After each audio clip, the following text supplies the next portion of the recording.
Je suis Lucie Loger de l'ADEV, l'Association de défense de l'environnement en Vendée. On a plusieurs pôles dans l'association. On a un pôle études environnementales et un autre pôle animation. Et dans cette association, du coup, moi, je suis un peu couteau suisse. Je participe à tous les pôles. Je suis un peu dans l'administratif, un peu dans la coordination également de l'association. Donc, on est 3 salariés et on s'occupe de toutes nos activités de préservation de l'environnement, que ce soit dans le pôle études ou dans le pôle animation. Depuis toute petite, je m'intéresse à la nature et je me balade régulièrement dans la nature en essayant de découvrir plein de choses. La SVT, quand on a commencé à en parler à l'école, puis au collège et au lycée, ça m'a toujours intéressée. Donc, je me suis orientée là-dedans dans mon parcours post-bac. De fil en aiguille, j'ai fini par faire de la recherche en écologie et en environnement. Et après, j'ai voulu trouver quelque chose peut-être d'un peu plus concret, d'un peu plus directement en rapport avec le grand public et d'œuvrer peut-être un peu plus pour la vulgarisation et la sensibilisation à l'environnement. Et j'ai postulé à l'ADEV. Le territoire vendéen, en fait, il est très riche en différents milieux. On a à la fois le littoral, les marais, le bocage, la forêt. Donc c'est un territoire qui permet vraiment d'axer nos actions sur, énormément de choses différentes.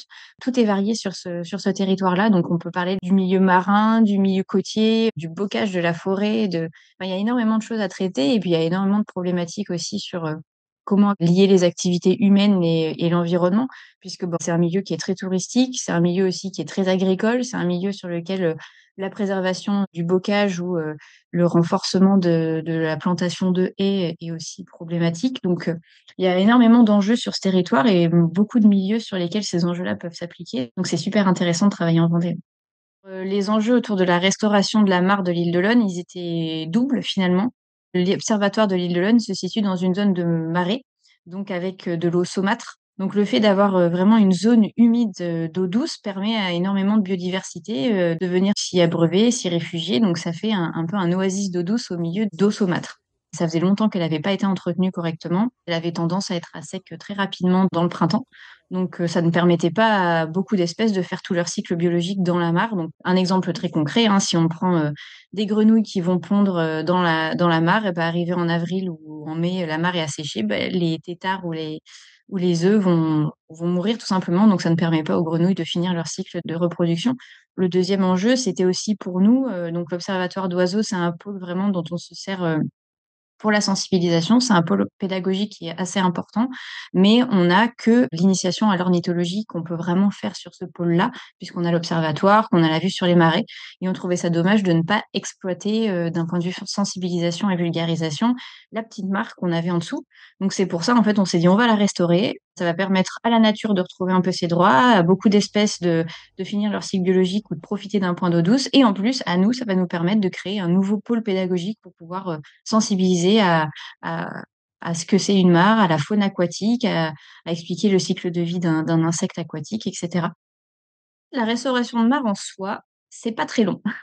Sauf que, pour commencer les travaux fin 2023, il fallait qu'il n'y ait pas trop d'eau dans la mare, qu'elle ne se soit pas encore remplie. Sauf qu'on était arrivé dans l'automne, donc la mare commençait à se remplir, le terrain n'était plus praticable en tractopelle et donc en mini-pelle du moins et du coup, on a dû retarder les travaux. Sauf que les travaux d'une restauration de mare, on les fait pas n'importe quand.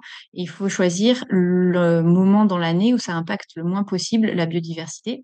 Donc on a retardé la restauration à cette année et cette année, du coup, ça s'est fait et en 3 jours, la mare a été, recreusée pour, retrouver une certaine profondeur et pour pouvoir permettre, des poches d'eau, en fait, dans les moments les plus secs. Alors, comment se passe, la vie d'une mare à l'année? Tout dépend des espèces que l'on va considérer. Donc, par exemple, si on prend les amphibiens, donc tout ce qui va être, grenouilles, salamandres, tritons, généralement, ces espèces-là sont inféodées au milieu aquatique, mais pas pendant toute leur durée de vie. Si je prends l'exemple de la grenouille, effectivement, elle va vivre à l'année autour de la zone humide. Elle va surtout s'en servir pour pondre au printemps et les œufs vont se développer en têtard pour arriver au bout de quelques mois en grenouille. À l'hiver, les grenouilles sortent de la mare et vont hiberner, donc elles ne seront plus dans la mare. Ensuite, on a les salamandres, elles, qui vont juste se servir du milieu aquatique pour pondre. On va les voir très rarement dans l'eau et encore une fois, à l'hiver, elles vont être plutôt encore à hiberner dans le sous-bois. Ensuite, on va avoir les mammifères. Donc les mammifères, en fait, ils utilisent la mare, surtout pour des points d'eau douce. Là, on va plutôt les voir, de manière nocturne, surtout parce que, ils ont peur de l'homme finalement. Et pour la petite histoire, donc la loutre qui est une espèce protégée et dont on connaît un peu la population autour des marais de l'Aune, a été repérée donc par nos pièges photos, plusieurs fois dans notre mare avant la restauration. On était assez contents d'avoir une loutre et on s'est dit: «Chouette, la restauration, ça va lui permettre encore plus d'être par chez nous». Et puis après on a sanglier, chevreuil, blaireau, fouine, martre, tout le monde passe un peu à la mare pour boire un coup, on va dire. Et puis les oiseaux d'eau, après tout dépend des migrations, donc on sait déjà qu'on a le martin pêcheur qui s'est servi de certains de des expérimentations qu'on a pu faire, sur la restauration de mares, donc on s'est essayé à faire un perchoir à martin pêcheur. Beh, visiblement, il aime bien.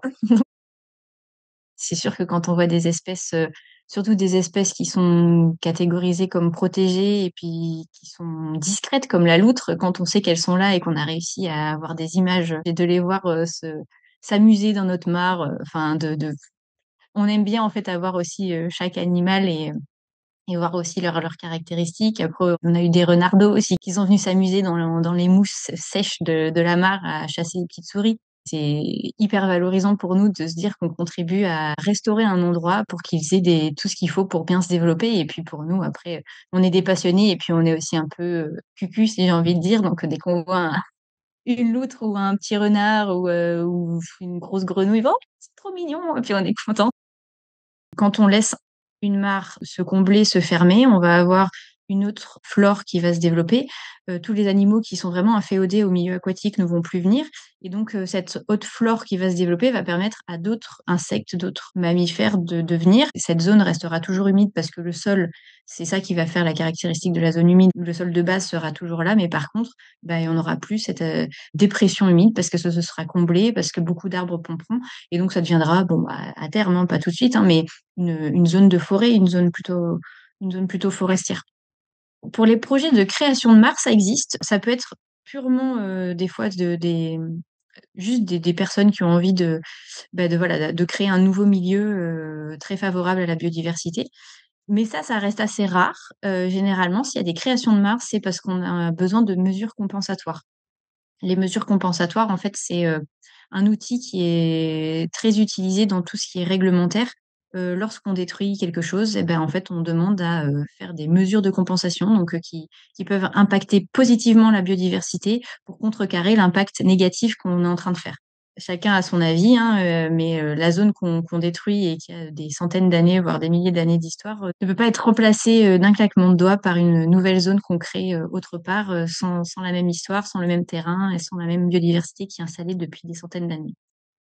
Découvrez votre milieu, c'est magique en fait de savoir dans quoi on évolue et de savoir, à quoi on peut participer également.